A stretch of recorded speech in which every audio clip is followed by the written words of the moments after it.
हमारी एक स्कीम है जय भीम मुख्यमंत्री प्रतिभा विकास योजना, जिसने गरीब से गरीब परिवार के बच्चे को आईएएस, आईपीएस, डॉक्टर, इंजीनियर, जज, कलेक्टर, साइंटिस्ट, प्रोफेसर बनने का एक सपना दिखाया और वो सपना साकार हुआ। लेकिन आज मुझे ये कहते हुए बेहद दुख हो रहा है कि अफसरशाही की लापरवाही और घोर एडामेंट रवैये की वजह से पिछले साल जय भीम मुख्यमंत्री प्रतिभा विकास योजना की एक भी क्लास नहीं लग पाई और जो हजारों बच्चों का भविष्य बनना था वो अफसरशाही की वजह से धराशायी हो गया। शर्म आती, मैं धिक्कार करता हूं ऐसे विचारधारा पर। सरकार की स्कीम नहीं रुक रही है, ये गरीबों के बच्चों के भविष्य के साथ खिलवाड़ किया जा रहा है माननीय एलजी साहब के द्वारा। इसमें तो कोई संदेह नहीं है कि माननीय अरविंद केजरीवाल जी के नेतृत्व में दिल्ली की सरकार ने कुछ ऐतिहासिक काम किए। केवल भारत ही नहीं, पूरे दुनिया के अंदर एजुकेशन पे इतना बजट किसी सरकार ने नहीं रखा। भारत के किसी ना केंद्र सरकार ने ना राज्य सरकार ने हेल्थ पे कभी इतना बजट रखा। और जिस देश में हेल्थ और एजुकेशन का बजट कम होगा वो देश कभी भी दुनिया में तरक्की के मामले में आगे निकलने का ख्वाब छोड़ दे। जो देश के नेता देश को विश्वगुरु बनाने की बात करते हैं वो करना छोड़ दें, क्योंकि केंद्र सरकार ने एजुकेशन पे भी और हेल्थ पर भी दोनों पे इस बार बजट घटा दिया, जो बेहद शर्मनाक है। हमारी सरकार ने माननीय अरविंद जी के नेतृत्व में बहुत सारे ऐतिहासिक काम किए। उनमें से एक ऐतिहासिक काम यह है कि हर साल पूरे देश के अंदर शिविर के अंदर सीवर क्लीन करते हुए हमारे गरीब समाज के लोग दम घुटने से मर जाया करते थे। दिल्ली ऐतिहासिक दृष्टि से दिल्ली की सरकार पहली सरकार है जिसने दिल्ली के सीवर को क्लीन करने के लिए एक योजना बनाई। सीवर साफ करने के लिए 200 मशीन लेकर आए और उन मशीनों का मालिक उन्हीं लोगों को, उन्हीं परिवारों को बनाया जिनके परिवारों ने सीवर साफ करते हुए अपनी जान गंवाई। अगर दिल्ली की सरकार ऐसी योजना बना सकती है तो क्या बाकी देश की राज्य सरकारों को नहीं बनानी चाहिए? वहां सीवर के अंदर लोग दम घुटने से हमारे समाज के लोग मरते हैं, क्या उन सरकारों को दिखाई नहीं देता? लेकिन साथ ही साथ मैं अपनी सरकार से एक निवेदन करूंगा, क्योंकि इतिहास लिखने का काम तो हमारी सरकार करे तो हमको ही करना है। अभी भी सेप्टिक टैंक के अंदर, चूंकि सेप्टिक टैंक प्राइवेट बिल्डिंग में होते हैं और प्राइवेट बिल्डिंग में सरकारी गाड़ी नहीं जा पाती, सेप्टिक टैंक में अभी भी कुछ घटनाएं, सेप्टिक टैंक को क्लीन करते हुए लोगों की जान गई है। इसके ऊपर हमारी सरकार ने तय किया था कि 150 मशीनें वो लेकर आएंगे और जल बोर्ड वो स्कीम को लेकर आएगा और आगे सेप्टिक टैंक के अंदर भी हम अपने लोगों की जान नहीं जाने देंगे जो अफसरशाही के चलते रुकी हुई है। मैं निवेदन करता हूं माननीय एलजी महोदय से इस सदन के माध्यम से कि कम से कम अपने अफसरों को हिदायत दें कि दिल्ली की सरकार जब कोई स्कीम लोगों की जान बचाने के लिए बनाती है तो कम से कम उसमें रोड़ा ना अटकाएं, उस स्कीम को जल्दी से जल्दी पारित किया जाए। और मुझे इस बात को कहने में तो गर्व है कि जो 2014-15 में जो बजट 30,900 करोड़ के करीब था उसको हम 78,800 करोड़ पर ले आए। लेकिन साथ ही साथ हर क्षेत्र में हमने अच्छा काम किया और इस बार जिस तरह दिल्ली को सुंदर शहर बनाने का सपना इस बजट में हमने देखा है, मैं कुछ सजेस्टिव फॉर्म में कुछ बातें कहना चाहता हूं। क्योंकि जो अड़चन दिल्ली की सरकार लाख योजना बना ले, कितनी ईमानदारी से काम कर ले, लेकिन अगर अफसरशाही एलजी के निर्देश पर, आदेश पर या उनके संरक्षण में या उनकी गाइडेंस में अगर दिल्ली की स्कीमों को रोकेगी तो दिल्ली के लोग, ये केवल सरकार की स्कीम नहीं रुक रही है, ये गरीबों के बच्चों के भविष्य के साथ खिलवाड़ किया जा रहा है माननीय एलजी साहब के द्वारा।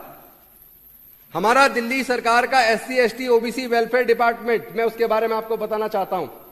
हमारी एक स्कीम है जय भीम मुख्यमंत्री प्रतिभा विकास योजना, जिसने गरीब से गरीब परिवार के बच्चे को आईएएस, आईपीएस, डॉक्टर, इंजीनियर, जज, कलेक्टर, साइंटिस्ट, प्रोफेसर बनने का एक सपना दिखाया और वो सपना साकार हुआ। जब वो स्कीम लागू हुई तो एक मजदूर का बच्चा उसी आईआईटी दिल्ली के अंदर सेलेक्ट हुआ, शुभम नाम का, जिसमें हमारे दिल्ली के माननीय मुख्यमंत्री अरविंद केजरीवाल जी का बच्चा आईआईटी में एडमिट हुआ। लेकिन आज मुझे यह कहते हुए बेहद दुख हो रहा है कि अफसरशाही की लापरवाही और घोर एडामेंट रवैये की वजह से पिछले साल जय भीम मुख्यमंत्री प्रतिभा विकास योजना की एक भी क्लास नहीं लग पाई और जो हजारों बच्चों का भविष्य बनना था वो अफसरशाही की वजह से धराशायी हो गया। शर्म आती, मैं धिक्कार करता हूं ऐसे विचारधारा पर जो सरकार के काम को रोके। अरे केवल सरकार से किस बात का बदला ले रहे हो? आप सरकार से ले रहे हो, दिल्ली की गरीब जनता से ले रहे हो। आपने जय भीम मुख्यमंत्री प्रतिभा विकास योजना रोक दी। और तो और जो हम अपने बुजुर्गों को, विधवाओं को, विकलांगों को जो हम लोग पेंशन देते हैं 2000 और 2500 रुपए की, आपको ये जान के ताजुब होगा, शायद सब लोगों को ना पता हो, केंद्र सरकार का ओल्ड एज पेंशन में जहां 2500 हम देते हैं वहां केवल 500 रुपए का शेयर है, और जहां 2000 रुपए देते हैं वहां केवल 200 रुपए का शेयर है। लेकिन उसके बावजूद पिछले लगभग 1.5 साल से केंद्र सरकार ने उसमें एक भी रुपया नहीं दिया, जिसकी वजह से विकलांगों का, विधवाओं का और बुजुर्गों की पेंशन कई महीने इसलिए डिले हुई क्योंकि केंद्र सरकार का शेयर नहीं आया। और हमें अपने वित्त विभाग से स्पेशल अपना मूव करके फाइल, स्पेशल बजट बार बार लेना पड़ा कि जब केंद्र से आ जाएगा तब उसको रिकूप कर लेना, फिलहाल कम से कम लोगों की पेंशन चली जाए। तो ये किसका बदला ले रहे हैं?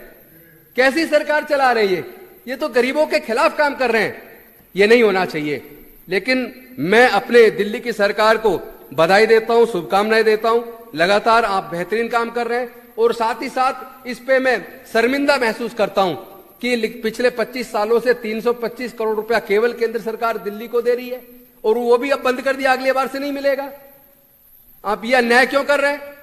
जब आप प्रति व्यक्ति के हिसाब से जो पैसा देते हैं उसमें 41% का जो हमारा शेयर, वो पूरा शेयर आप खा रहे हैं। ये उचित नहीं है। और मैं इसके साथ साथ अब अपनी सरकार को अपने इस बजट में मैं माननीय मंत्री जी से एक निवेदन करना चाहता हूं और आपके साथ साथ अपने एजुकेशन मिनिस्टर, आतिशी जी नहीं है लेकिन यहां से मेरी बात चली जानी चाहिए, कुछ मैं सजेस्टिव फॉर्म में मैं आपको कहना चाहता हूं कि हमारी सरकार जब इतने ऐतिहासिक काम कर रही है तो थोड़े से ऐतिहासिक काम अभी और करने की जरूरत है। जैसे फॉर एग्जाम्पल हमने doctor Ambedkar school of specialised excellence बनाए। इससे पहले राजकीय प्रतिभा विकास विद्यालय के रूप में जाने जाते थे, जिसमें सरकारी स्कूल के ही बच्चे केवल एंट्रेंस एग्जाम दे सकते थे, 6ठी में एडमिशन होता था। अब हमने कर दिया 9th क्लास में एडमिशन होगा। लेकिन हमने इसमें एक जो बदलाव किया, इसे हम कह सकते हैं हमने न्याय करने की कोशिश की, लेकिन कभी कभी न्याय करने के साथ साथ अनजाने में अन्याय भी हो जाता है। हमने क्या किया, इस स्कीम में प्राइवेट स्कूलों के बच्चों को भी ओपन कर दिया और 9th क्लास में एंट्रेंस से एग्जाम कर दिया, एडमिशन कर दिया। उसका नुकसान ये हुआ क्योंकि हमारे पास एमसीडी तो थी नहीं, प्राइमरी स्कूल एमसीडी के पास थे और एमसीडी के स्कूलों की हालत इतनी खराब थी, वहां से बच्चे जो पढ़ के आए वो इस लायक नहीं बन पाए। और हमने जब हमने प्राइवेट स्कूलों को ओपन कर दिया तो आज इस doctor Ambedkar school of special excellence के अंदर जो 9th क्लास में एंट्री हो रही है उसमें मेजोरिटी में वो जो प्राइवेट स्कूलों से बच्चे पढ़ के आए केवल वो जा रहे हैं। तो मैं माननीय एजुकेशन मिनिस्टर जी को ये सजेस्ट करना चाहता हूं, इस स्कीम में थोड़ा सुधार किया जाए। बेशक प्राइवेट बच्चों के लिए भी ओपन रखा जाए, लेकिन 25% प्राइवेट स्कूल के लिए छोड़ा जाए, 75% उसमें सरकारी स्कूल के बच्चों के लिए निर्धारित कर दिया जाए। ये मेरा सजेशन है। कंक्लूड करिए प्लीज। मैं बिल्कुल टाइम ज्यादा नहीं लेता हूँ, कुछ गलत कह रहा हूँ तो मुझे रोक दीजिए। नहीं, रोकने की बात नहीं है, गलत तो दे दो। कभी एक आदमी 20-20 मिनट ले लेता और मुझे आप 5 मिनट में टोकते अक्सर। मुझे प्लीज 2 मिनट दीजिए, मैं नहीं लूंगा, आप घड़ी देख लीजिए। चलिए 2 मिनट के अंदर अपनी बात खत्म करूंगा। दूसरा मेरा एक और सजेशन है कि एलजी साहब के पास ये बात यहां से जानी चाहिए, SC ST OBC welfare department में अधिकारियों की कमी है। पहली बात, 50% से भी कम पे स्टाफ पे वो डिपार्टमेंट चल रहा है। दूसरी बात, एक साल, पिछले 1.5 साल का रिकॉर्ड निकाल के देखिए इन अधिकारियों ने किया क्या है। सारी स्कीमें इन्होंने ठप कर दी हैं, कुछ नहीं हो रहा, बदनामी हमारी हो रही है। हमें लोग कहते हैं आप SC ST से जीत के जाते हो, आपकी सरकार के रहते हमारे काम नहीं हो पा रहे। इसलिए नहीं हो पा रहे क्योंकि जय भीम मुख्यमंत्री प्रतिभा विकास योजना का जो पैसा जिन इंस्टीट्यूट ने कोचिंग दी, उनको पैसा हमारे डिपार्टमेंट के सेक्रेटरी ने फाइल रोक के रखी हुई है, आज तक पेमेंट नहीं की। बाद में उन्होंने काम सर्वे कराएंगे, सब सर्वे हो लिया, फीडबैक फॉर्म ले लिए, बच्चों से भी ले लिए, इंस्टीट्यूशन से भी ले लिए। जब तुमने सारी कार्रवाई पूरी कर ली, कम से कम अब तो उनका पैसा दो। आप पैसा दे नहीं रहे हो, आगे का पूरा 1 साल जीरो हो गया, कोई कोचिंग नहीं, और अगली साल भी जीरो होने की संभावना दिख रही है।